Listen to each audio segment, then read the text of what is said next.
Here we are. Hello, everyone. It's Linda and Lisa, and we are going to be talking about, on the Liberated HSP today, we're going to be talking about how to handle things at work. And I know, as I was thinking about this, I haven't worked for a company. I work for myself now, and I haven't worked for a company for many years. So it's been interesting for me to look back and think about certain situations and challenges I had, because of course then I didn't know anything about highly sensitive or anything like that. I just knew I was different. So what about you? Have you had some work challenges, Lisa? Yes, I started out in Fortune 500 companies, and that's where I started to get my training. And then I had really, if you look at my spectrum, after that, I had a dose of my own business. But then for about a decade, I was in investment banking. And I should say an empath, that's probably the most interesting time of my life, especially being in business development, kind of in sales, because it was a world that, mergers, acquisitions, but also investments. I had really good success over the phone. And I think I really owe it to my empath characteristics. Because when people weren't doing the work I was doing on the phone to source these deals the same way. And it's all because I think I was sensitive with the CEOs that were getting ready to sell their company. I mean, they would privately confide in me, and I was a stranger, and they said, well, I'm getting ready for divorce. That's why I'm going to do a merger. And I didn't, and the other things I didn't do, I listened. I mean, I used my empath side, but I was in a very male-dominated, insensitive, harsh environment. So how did you take care of yourself in that kind of environment? I recall more anxiousness. I picked up other people's anxiety. I don't think I wasn't in the level of integrated medicine that I am now. And I mean, the self-care was there, but I found people in the company. Maybe there might have been one female that's actually a really good friend of mine today, that I knew that she had some sensitivity. So I think confiding in that one, if you could just find one person within the company, at the time, that's what I did. What would I do now? Way different. But I also took a jog during lunch. That was just my thing. I just had to leave the environment. Yeah. So it was real important for me to, even if it was rainy and I worked in a high rise in downtown Portland, that was a very important aspect. And, we talked a lot about what you do with your office stuff. I think I naturally did that. I brought a fish in my cubicle. We had a plant. So we definitely do that. But the biggest thing that I think was really wild is I denied that sensitivity back then, because it was probably considered a weakness, favored upon if I were to share that side of me. But deep down inside, I'm like, I just didn't lie to people on the phone. Like, there would be people cold calling these CEOs, and they lied to the front desk to say I'm his golf partner, and just all the deceit. I would pick up all these energies. I also picked up scandals. I sniffed out one of the Oregon's large scandal in Oregon history, and I could sniff it. Oh my gosh. So that intuition. I should just say that Lisa is not at home today. She's traveling. And so internet connection is a little sketchy sometimes. So you're freezing a little bit sometimes, but I'm hoping it's going to be okay for the remainder. Okay. But if we lose Lisa, that will be why, and she'll come back in. Sorry. So that's interesting. So you intuitively knew, first of all, to do something within your office environment or your cubicle to improve the energy there. You sought out, even if it's just one other person who was, who had the kind of energy that you could connect with. Yes. And then you removed yourself from the office environment every day, like at lunchtime, whenever you could. Rain or shine or snow. Yeah, so those were some of the things you did. Well, it's interesting because I did some of those things, and like I said, I didn't know I was intuitive or highly sensitive or empathic or any of those things. And I certainly would always go out at lunchtime. Sometimes I'd end up just sitting in my car eating a sandwich or something like that. Sometimes I would take myself for a walk. If things were feeling particularly stressful at work, I would sometimes just I'd grab a piece of paper and I'd just walk around, looking like I was going somewhere, but I just had to get out and just kind of walk just to, even if it was just 5 minutes, and then come back to my office and just kind of regroup, and that would help me feel better. And it's interesting because one of the things I was thinking about, one of the things people talk about is that it's very difficult dealing with other people in the office. In fact, that's one of the questions we have that came in. I'll read it to you, and then I'll share this experience. How can we as HSPs create emotional and physical boundaries for our time at work? Since we're dealing with the 80%, so in Elaine Aron's research, she said, 20%, 15 to 20% of people are HSP. So that means about 80% of people are not. So if we're dealing with the 80% of people on a daily basis, how do we set limits and, take care of ourselves? These are the beginning steps for workplace empowerment. How do we do that? One of the things that came up for me was in dealing with people like that. I can remember there was a woman who was going on maternity leave, and she was in charge of all the computer systems and everything in our department. And I think this was to do with me being an HSP, but I could never stand to be bored. So whenever I took on a job, I would quickly master that job, and I would have that under control, and then I'd be looking for something else to do. So whenever somebody needed something to be done, I would always volunteer, because I just didn't hate it to be bored. So I had offered to take on this role while she was on maternity leave, taking care of the computers. And it was interesting because she really resisted it. Obviously somebody needed to take on her role while she was gone. But she wouldn't, she left out crucial pieces of information. She would not share everything with me. And I've had many examples of this throughout my career where, people would try to sabotage me, and I never understood it at the time. Never understood why would they do that? Because I'm going to be making her life easier, and this job needs to be done. And so what I would do is I would, instead of focusing on the fact that she was doing this and why was she doing this to me and how terrible this was, instead of, I never focused on that. I would say, oh, okay, this is how she's being. This is, I'm not going to be able to learn how to do this or to get the job done this way. So how can I get it done? And so I would look for ways around it. I would say, okay, well, who can I go to for that information? Where can I find it? And I would just go and do that, so I would just kind of bypass her completely. Right. And I think that's what we have to do. What I realize now is that there can be a lot of, because highly sensitive people can be so accomplished, we can do so much more. And it intimidates other people. I think other people get intimidated by that. And I think that was the case here. Maybe she thought I was going to take her job, which she ended up not coming back anyway. And so I did take the job. The job was mine. That was manifested. But, I think it's because of that. And so I think we encounter a lot of that. And maybe you did too, because you said that you did things a different way than the other people.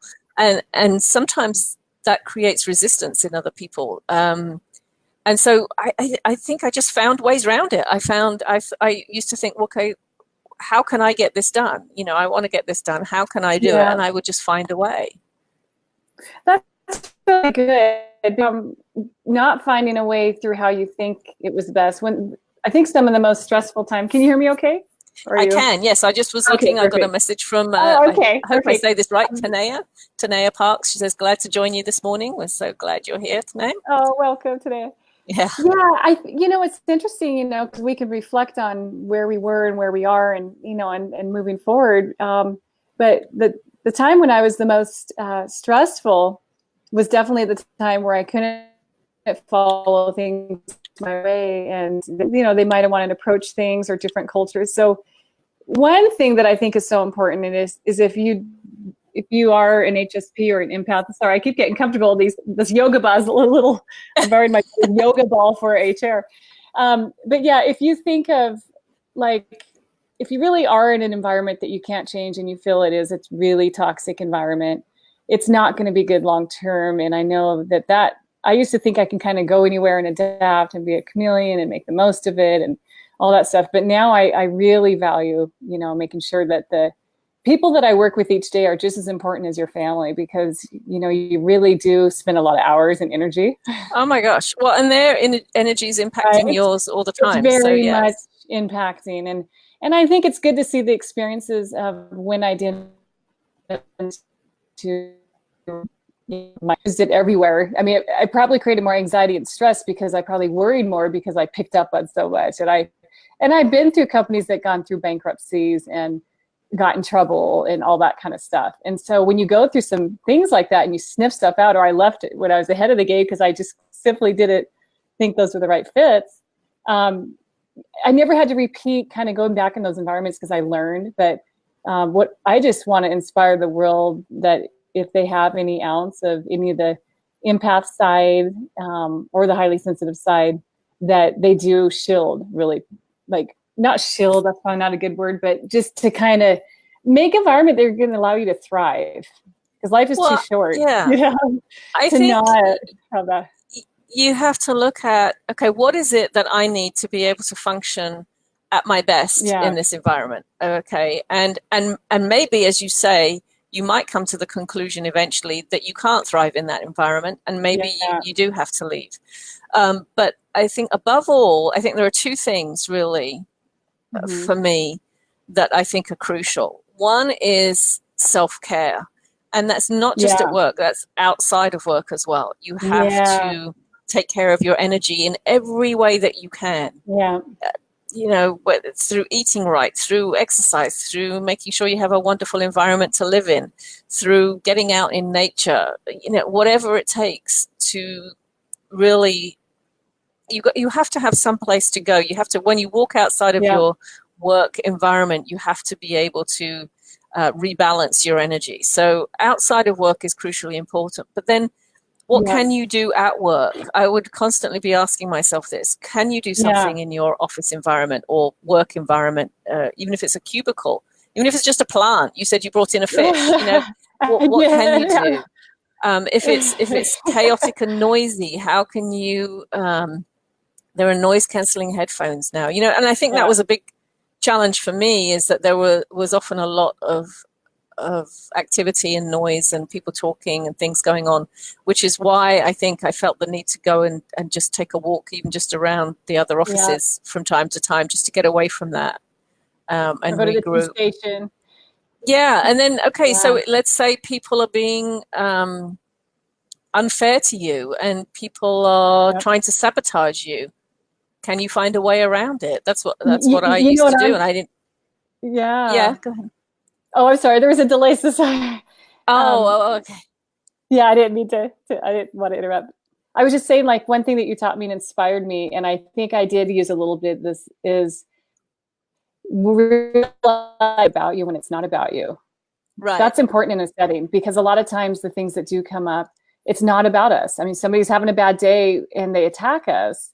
Now, number one, I don't even want to accept their energy and all that stuff. And but a lot of times if we can realize, wow, let's don't own it and let's don't let our energy deplete it. They must be having a bad day, but it affects us. I mean, they could be disrespectful and rude, and all you can do is set a boundary and things like that. But I wanted to dig deeper into that, because I think that's what happens a lot in the settings is a sensitive person. You are picking up on other people's everything that happens to them. And it's easy to take it on or take it in or take it personally. It is. And, I do want to say that because as highly sensitive people, we process things more deeply. When we do something, we tend to put all our effort and energy into it. We can, I think, accomplish things faster and more efficiently very often than other people. And, this is we are often intimidating to others. And I think that's the piece we don't get. So someone who's not highly sensitive, who doesn't understand high sensitivity, can look at us and see that we're different and see how much we're accomplishing and see all the things about us and perhaps feel intimidated by that or afraid of that in some way. that has nothing to do with us, right? We can't Right. control that. Yeah. And so it might make them treat us in a not very nice way, in a negative Yeah. way, or attempt even to sabotage us. Yeah. But again, even then, it has nothing to do with us. It's their own insecurity that's forcing that Yes, that's in how I see them. that. And we, Yeah, so if we really need to somebody, have insight into that. It's so yes, important. it's a Yeah. crucial thing to really understand. So Yeah. this person is treating me badly. Why would they do that to me? Okay, well, it's their insecurity. I can't control Yeah. that. So what can you control? The only thing you can control is you. So if you focus on, Yeah. what do I need to succeed? What do I need to feel good? I think even just having that mind shift, Yeah. That's what stop I making think. it Yeah. about, well, I'm the only highly sensitive person in my company. Maybe you're not. Maybe there's another Maybe one to not. try and find them, right? Yeah. But Yeah. maybe you are. And if you are, well, how can you make it the best experience possible for you? That's the Yeah. question I would be asking myself. What can you do to really help you succeed in whatever it is that you're doing? And also trusting yourself, right? I think trusting yourself is the second thing. You have to know what you need and trust yourself. And like you said, we often have intuitions about things. And so if you have an Yeah. intuition Isn't that a great that, guide? Yeah. yes, it's a wonderful guide that Yeah. perhaps, okay, now is the time to be moving on, or to moving into something else within the company, whatever it is. Yeah. Trust that, because you've really let that guide you, I think, through your career, just from everything you've told I me. think so. And also, I've helped people and I've helped companies because I could see things ahead of time and I could sense things. I'm like, have you looked at this? And if they chose to take the information, that was great. But it was really interesting to be able to share things ahead of time when I would sense them. And then, and it would go all the way up to the CEO. And then later, things would unravel as such. And so I hope that people use more of their insight and gifts and things like that. I mean, every department could benefit from it. If you're into marketing, just think you need to know how the consumers are thinking and just kind of pick up on what works, what doesn't. Sells. Yeah. I'm starting my book, Sells for the Sensitive Soul.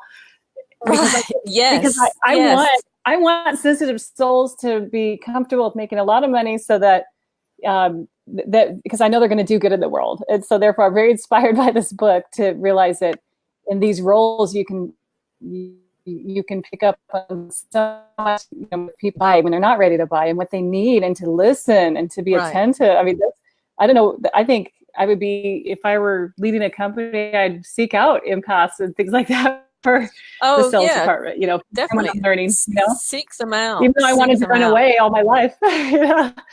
Well, one thing I would say to you, trusting yourself, but, we're often, especially us introverts, we're very afraid to speak up and say anything.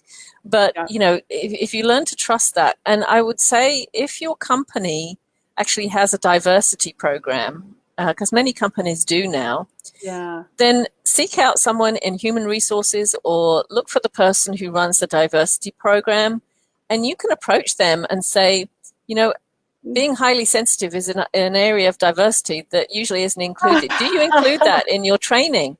And they would probably be really happy to talk to you about that, because if a company is truly interested in diversity, then they need to be aware of high sensitivity, and typically they're not. So, there's an opening there, there's an opportunity for you there. There really is. And you can look at it as companies that when they have a lot of books and wisdom on emotional intelligence, there's a lot of training and things like that go around emotional intelligence. The highly sensitive and empath is really just kind of, so you may call it social intelligence, emotional intelligence, but I think it kind of falls in those categories for even like proactive trainings, Yes. Well, there are so many gifts you can bring. I was talking to actually my hairdresser, and she's highly sensitive, and she was telling me when she used to work in an office environment, and she said, I always had an intuition about whenever they were going to hire someone, I knew from the moment I met that person or saw that person whether they were going to be right for the job or not. And I she hear said, even that if it, sometimes. yeah, she said, even if, Wow. if they hired somebody and Yeah. I just knew that Yeah. that person wasn't right, that person would end up never staying. And she said, I was never Wow. wrong. I was never wrong. And I said, well, did you ever Wow. tell Yeah. anybody that? Did you ever, wouldn't it have been great to have her sitting in on interviews? So, Yeah. with human resources, so they could talk to her afterwards and say, Oh okay, my well, gosh. what sense did you get about this person, or who would be the best person for this job? And she said, it wasn't that it was the most qualified person was the right person for the job. Mm-hmm. It was always it was an energy thing. I just intuitively felt Mm-hmm. who was right, who wasn't, who would stay, who wouldn't. She just knew. That is brilliant. And I think of like every department, just think the impact and things like that. Yeah. I mean, we have so many gifts like that Mm-hmm. we can bring to companies. And in one of Elaine Aron's books, she says, I believe one day companies will compete for their fair share of highly sensitive people. Oh, I love And that. I think that's true, but I do think it's up to us right now, because the awareness isn't there as much, to really Yeah. own it and to be willing to speak up about it. Now, I know, and I've heard from a lot of highly sensitive people who will say, I'm not going to own up to being highly sensitive in my work environment because, I don't want people to see me that way, because to be seen as sensitive is seen as a negative thing, right? And I don't want Yeah, people to they see think me that that it way. means, yeah. I don't want people to treat me differently, right? Right, And we right. don't. And I understand that. I completely understand that. And I also think that there are so many, if we focus on the strengths Mm-hmm. and the gifts of what it means to be highly sensitive and what that can mean for a company or how that can help your department, Mm-hmm. I think if we come at it from that approach rather than the challenges, right? Oh, I can't tolerate the noise or the too many smells, or if we focus on how things affect us in a negative way and try to explain that to people that we work with, they're not going to be so receptive because they see that as it's another problem on their plate that they have to deal with, especially managers. But if you come at it from the perspective of, well, I have this ability, or I'm able to do this, and this can make your life easier. I see this as a Mm-hmm. way to improve things, not in a big-headed way, but in I think this could be helpful way. I think Mm-hmm. people will be more receptive to that. I do too. And it's neat to see the shift in some of the companies out there that really care and honor to put people in the right positions in the company that fits their personality. And there's so many attempts to try to understand people's logic and thinking and all the personality tests and all that. And so it Right. shows that they care. Those companies that make commitments to try to match like that, that's a really good step in making the attempt of really saying, we are going to honor all these personalities, and we know like this kind of area would probably require these kind of scenarios. And so hopefully just that start is going to be able to be in a process where we can add in, oh, okay, so you tend to have more intuitive,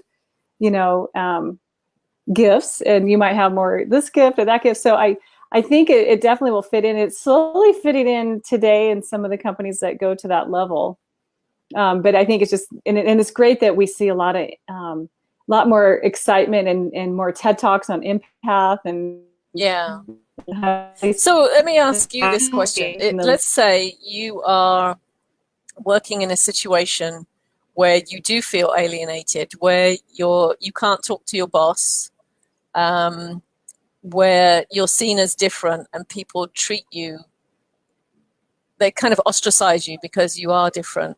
And so it's not a very good feeling environment. What would you do with that? Is there anything that you think you could do that might help?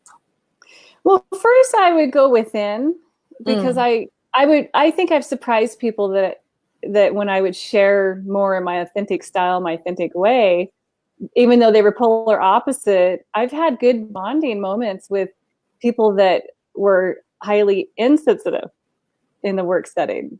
And Yeah. because I said, and I made it kind of playful. I said, oh, in hardcore, and this is kind of your style. But hey, when you don't want to deal with that customer, don't you want somebody like me to help? And I'll handhold them and nurture them a little bit more if you'd like. And then it became kind of a fun, kind of playful moment. Mm-hmm. But if it wasn't for me to come out and say, this is who I am, and, Right. and honor who they are, and so when we can bounce off, and on the other hand, that difficult customer, would you mind just kind of, this is a relationship with the kind of a CEO and me and things like that. And so I thought, wouldn't that be great to bounce that off, and you'll be more direct, worried about what they're going to outcome. Right. So that first thing, that's what I mean. I mean, it is okay to, I don't think we have to put labels. As humans, I won't even label myself too much. I'll just say, I'm Lisa, that's my label, right? But I do have an empath tendency. I'm more introverted than extroverted. I come to conclusion the work I do with you. I started out thinking that was a really big part of myself, and it's going back to within and who I was when I was born is kind of more introverted, which is interesting. But anyway, it is very interesting, the switch. But if you don't give a chance to kind of just, position it in a way that doesn't, you can just say, this is kind of my style and I like to nurture it more. But if you see it, if they can see it where you can honor them, it's these differences in division that is scaring people, and we need to unite. Yes. So if you can't do that, and the environment, I would call that a toxic environment if you can't do that, because I think most environments are allowing. Yeah. And even if you can find one person, you might try. Can you bring your? That's better. Stay like that. I was just going to say, I head off. Don't I?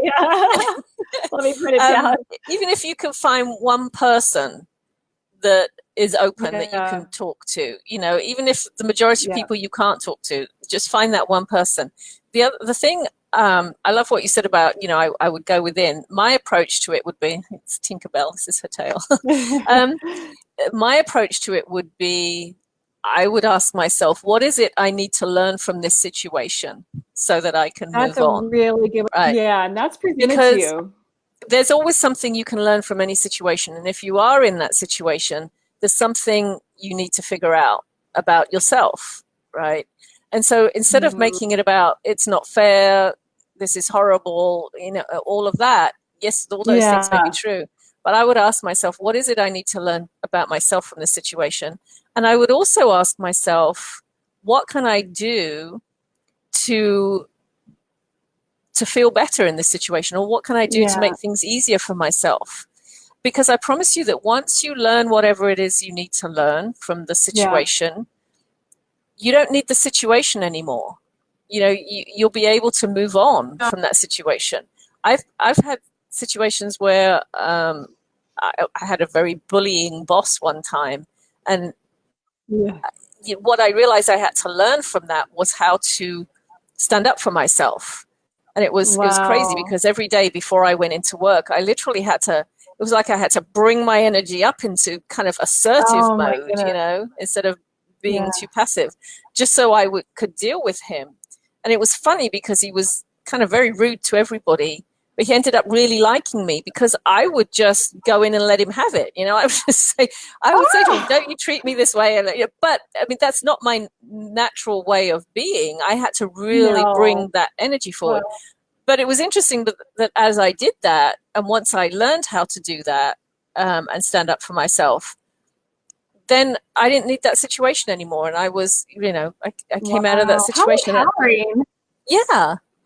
It really is. So once you learn what it is you need to learn about yourself from any difficult situation, you don't need situations like that anymore. I don't think they'll even be drawn into your life if that once you do move, like we elevate in different situations too. Like, I would never be drawn to a company that I worked for, a number of years ago. And so that's the most interesting. I mean, we are in alignment with where you thrive. That's a whole separate story. But, that's the thing. And I thought, wow, who I was back then wasn't me coming out but I was developing. I had to learn all these experiences in order to, get to, it was all part of the journey, right? But we would never, once we stood up to that and we took our lesson and learned, it's great, because then you have the next place is just something bigger and better. And now I look at resistance, Linda, as natural and normal as gravity. I'm really embracing Yes. resistance with everything, Yeah. especially important things that I want to do. I'm looking at it. And so now I used to think resistance, oh, it was such a barrier. But now if I have work resistance or any little thing, I realize that's almost a compliment. Yeah, It's that's a another great way of topic, looking at it. but yeah, it's another whole other topic. But I want Yes, to but that is sometimes talk that about is a good resistance. yeah, that is a good way of looking at it. And here's, if there's one thing I will want other highly sensitive people to know, is that you have more power than you think you have. Oh yeah. Um, you can always control something. You control yourself and how you respond or react to something. Yeah. That's the power you have. But we tend to give our power away because we make it about the other people. Well, all of these people in my office don't understand me, and they treat me Yeah. in a mean way, and my boss doesn't understand me. You're giving your power away. Yeah. Whereas if you say, okay, I'm in this experience where nobody understands me and my boss is mean to me. So what is it I need to learn about myself from the situation so I can move on? That's taking your power back. You're not giving it away to Right. them. You're saying, okay, this is the situation. What can I do for me? Yeah. That's the empowering thing. And that's why I say you have more power than you think you have. You could be sensitive and strong all in the same time. You absolutely can. And I love your approach of how you go to someone and you talk to them and you make it about, well, this is how I can make your life easier, perhaps, this is how I can help you with this situation. And it's just a different way of, instead of coming at it, you're in opposition to this person, you have, as a highly sensitive person, have a lot more awareness and understanding, and don't expect them to have that same level, because they don't. Yeah. So I think it is up to us to kind of take the lead in these matters, so we can help ourselves. Their gifts. Yeah, because I Yes. like to honor who they are too, because we need each other. And so when we really look at it that way, if we can honor, we're getting up at time, but yeah. I know. I just looked at the time and it's like, oh my goodness, we're out of time already. You didn't have time to sip your tea. Yeah. So thank you to Tanea and to Donna for joining us live. We really appreciate you being here. And this is a big topic. It's a big conversation, and I would encourage people, even people who come to watch this at a later time, share your experiences, share your questions and comments, because we can continue this discussion, and we may even discuss this again on another episode. But you have more power than you think you have. Trust yourself, use your innate gifts, and always ask yourself, in a difficult situation, what is it I need to learn from this situation? Because that's how you take your power back. Yeah. Right. I love that. That's a great way to start the weekend, Yes, it is. And go back to it at work and anywhere else as well. And it's all about trusting yourself and taking your power back. Well, thank you for joining us from, where are you, Bend? You're in Bend? Yes, I'm in Bend. Okay. Visiting my daughter. She lives here for college. And so I'm dropping some stuff off. And it was my mom's birthday, so I kind of surprised my mom, and she was visiting for the weekend. Oh, nice. And I heard on Monday, Portland will get a little chilly. So. Oh, it will? Okay. Yeah. I'll bring the Bend weather back. All right. Well, I think we might have had another comment come in. Let me see. Oh, yeah. All right. Oh, thank you, Tanea. Tanea says, thank you. That was great. I'll just pop that up there. Thank you. Glad you liked it. And okay, we do have to wrap up now. So thank you, everyone. And we love to hear from you. So send in your questions and comments. And thanks for joining us. Okay, well, have a great weekend in Bend, Lisa. Oh, thank you. Have a great weekend. Bye, everyone.